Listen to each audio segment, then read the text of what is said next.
Tonight, a wildfire's wrath leaving another California town in ash. Greenville, California, destroyed. A town of about 800 that stood since the gold rush. It was scary. It was like, you know, one of those apocalyptic movies you see with fire and wind and people going everywhere. Overnight, those powerful red flag winds sent the Dixie Fire tearing through town. You can see the scope of the devastation. Residents were told to evacuate, but not everybody did. We have firefighters that are getting guns pulled out on them because people don't want to evacuate. At 322,000 acres, the Dixie Fire is now the size of Los Angeles and the 6th largest fire in California history. More than 60 structures burned, with the number expected to rise. There were a couple of towers of flame, twice as tall as the trees, just huge towers of flame. Steve Patterson, NBC News, Greenville, California.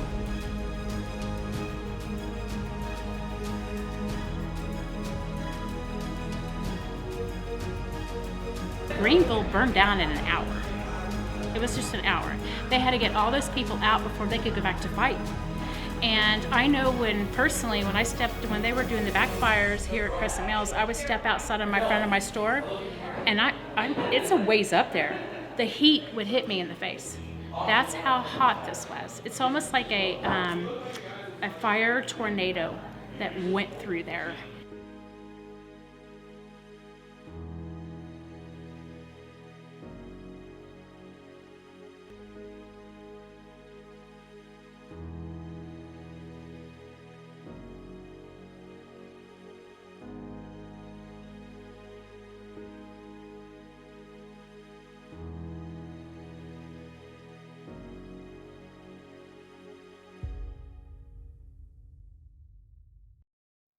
We are ground zero of the Dixie Fire.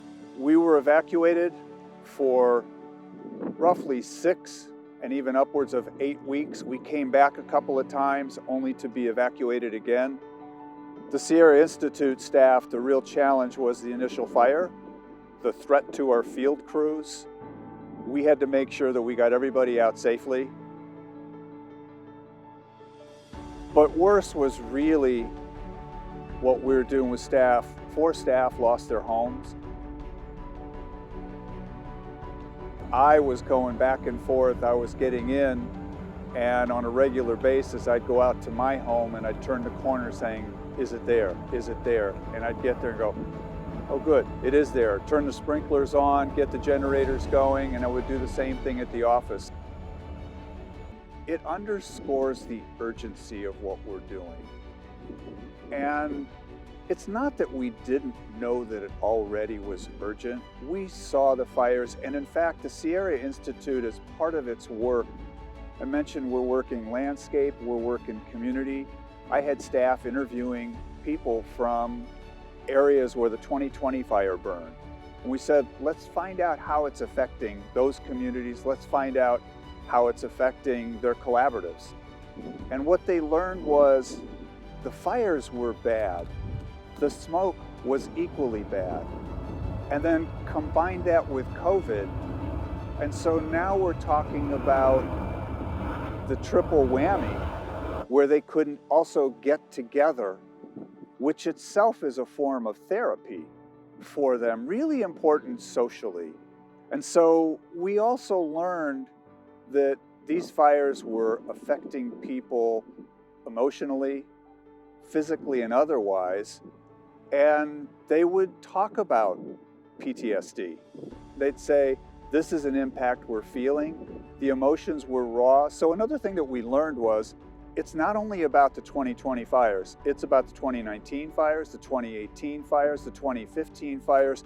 So we're seeing these fires stacking, sometimes burning in the areas where they burned before, and the impacts being compounded and sensitizing folks in ways that a lot of people had not envisioned. So in addition to just the sort of physical changes in the fires and affecting the landscape and the scale of these fires, we're seeing a difference in how they're affecting people deeply, profoundly, and a host of other things that are playing out in these collaborative groups and in these rural communities.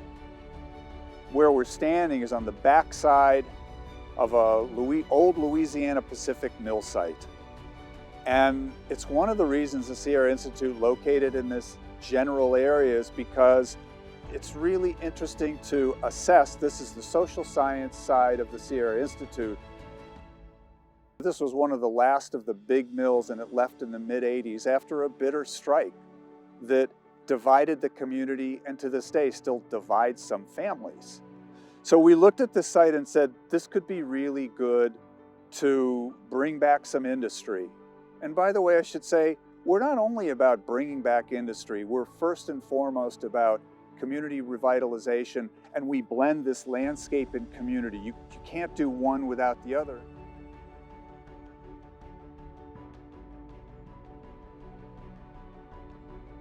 We paid for the mill, and they are leasing the mill.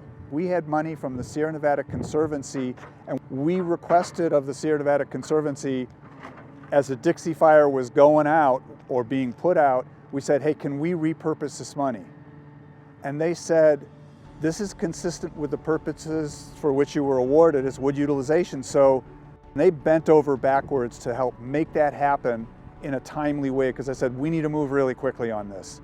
So we repurposed money, and we've been working with a local industry, local logging outfit, and they said, we have a system in mind. I said, let's go, let's buy it, we need to move quickly, and they were of the same mind. So one of the things we need to think about doing, this is in response to a longer-term orientation to the challenges that we're facing. The question isn't so much, should we cut or should we thin?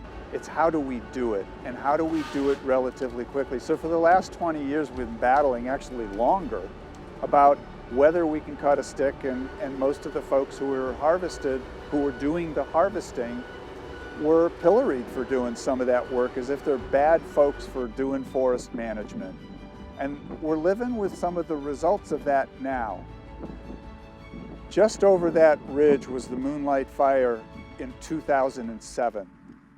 That fire burned 65,000 acres, and we thought it was huge back then. What was really significant is that 60% of that fire burned at high severity.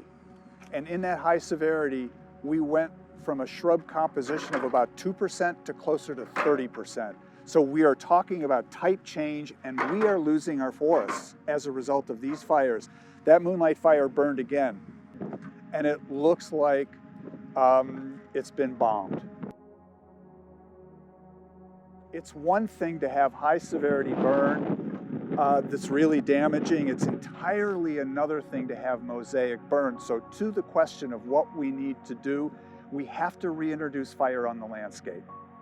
And there's such thing as bad fire, high severity burns, and good fire that leads to mosaic burns, and really maintaining the landscape in a healthy condition.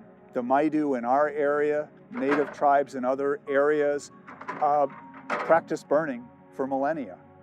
And they help keep the system in check so we wouldn't have catastrophic wildfires. But what we have done is we've put out all the fires for the last 150 years. And so we have areas that are so out of sync in that they have not burned in so long. We have predisposed the landscape to catastrophic wildfire burn, especially in light of climate change and drought.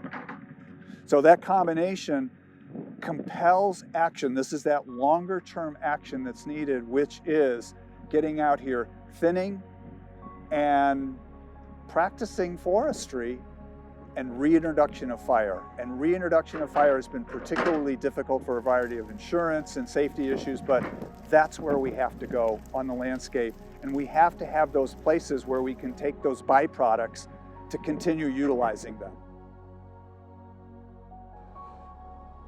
Over the next several years, the challenges for us are manyfold, but we can isolate a few specific things.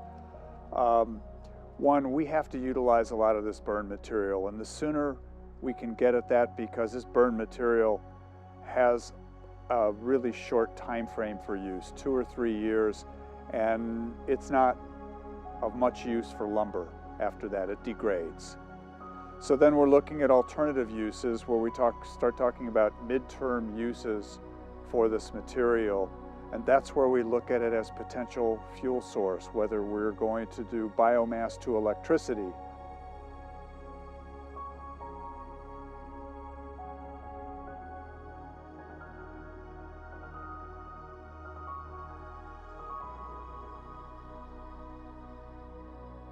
Or whether we're going to do biomass to hydrogen.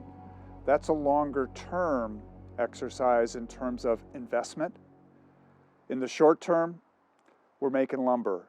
In the midterm, we're making lumber, and we're developing the facilities where we can not only utilize what we have from the fire, but we need to start moving into the green and not just treat the black. And by that I mean the black is what's burned, and we want to get at that. But we can't walk away from the green now either. Even in the Dixie Fire area, there's a fair bit of area that's still green, and some with a mosaic burn where some of the underburn has taken place. We need to treat that forest in a way that we can reintroduce fire. We have fire periods here, or periodicity, of anywhere from 7 to 130 some odd years, depending on the vegetation type. So for those areas, just because we had the Dixie Fire doesn't mean we now can walk away and say, we don't have to worry about fire. We still have to worry about fire. We still have to treat this landscape, and we have to treat this watershed because of the dependence of so many people in this state on it. In addition to utilizing material, we need to construct some of these facilities to utilize. So bioenergy, whether we're doing a biomass to heat, biomass to electricity. And those things cost a couple million dollars. Two, in making lumber, we've also identified that we can make cross-laminated timber panels. And those panels can be used for rebuilding homes, both immediately after the fire, those who were burned out of their homes, as well as that material can be used for a whole diversity of homes, and we're now starting to see taller buildings being constructed out of mass timber panels. Here we're looking at community scale, so for $1 million we can invest and start making panels that can be used, and that's still fairly short term, but we can look at that over the longer term and making a variety of panels for building and other structures. When we talk about biomass to hydrogen, we're talking about decarbonizing our fuel source. So we're replacing, and we're using biomass, which actually is really cool, but we're using biomass, largely a waste product, and turning it into a fuel. That helps California reach its 2045 goals of carbon neutrality. So we don't have a choice in California and the West about investing in landscape, which most people realize, but we also don't have a choice about investing in utilization technologies. We have to do both simultaneously. And we have to ramp up at a really rapid pace. And if the catastrophic wildfires don't make that clear, I don't know what will. It's also one of the reasons Governor Brown a month ago convened about 20 experts, brought them together to have a conversation from industry, science community, sociologists, as well as environmental community to say, okay, how do we move forward? And I think, again, the recognition of the investment in utilization as well as the investment in landscape, but perhaps at even 5 times the rate we're doing now. And that's profound. So again, I look forward, and that's one of the reasons we're doing this work in trying to make a difference here locally, trying to set an example for others in the state as well as the West. Wildfires aren't going away anytime soon, but we can do a heck of a lot better job in terms of managing their impacts and managing how much they actually destroy in the process. I have to believe that for us moving forward.